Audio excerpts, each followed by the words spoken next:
আজকের এই শত ব্যস্ততার মধ্যেও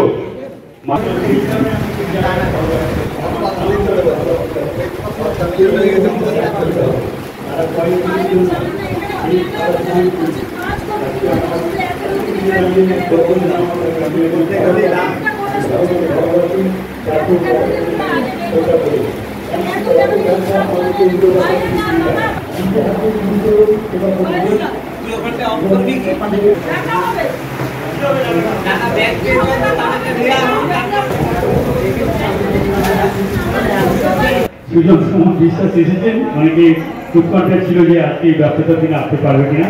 আমি ব্যক্তিগতভাবে তাকে ভীষণভাবে তাদের কাজকে আমি প্রমিস করি। আমি বয়সে বড় হবো, আমি ওনাকে শ্রদ্ধা জানাই তার কাজের জন্য। একটা ভালো জায়গায় আছেন, একটু ভয় আছে, আমরা হয়তো তাকে আমরা সবসময় কাজ দিচ্ছি, এটা স্বাভাবিক। তবুও যা যুব সমাজকে যেভাবে উনি নাড়াতে গেছেন সেই ধারাটা বজায় রাখতে হবে। অন্তত ওই ক্লাবকেও সেই অনুরোধ করলাম। মঞ্চে আমাদের আছেন প্রাক্তন প্রধান সুনিতা, খুব সুন্দর কাজ। শান্তনু আলু,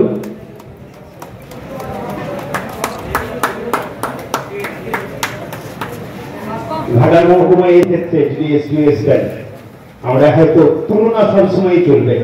আমরা জানিনি তিনি কেমন হবেন।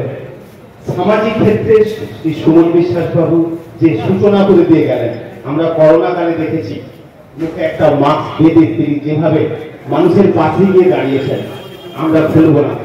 ঘাটালবাসী আমরা কখনো ভুলব না।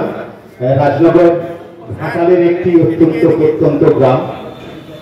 আমরা দেখেছি তখন স্যার ছুটে গেছে, আগে দেখেছি।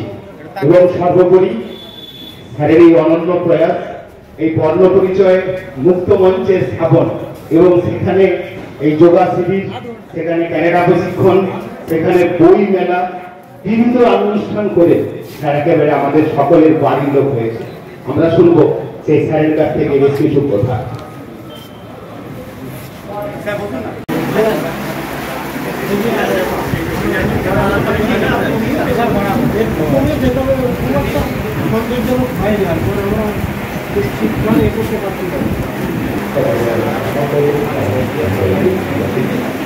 মধ্যে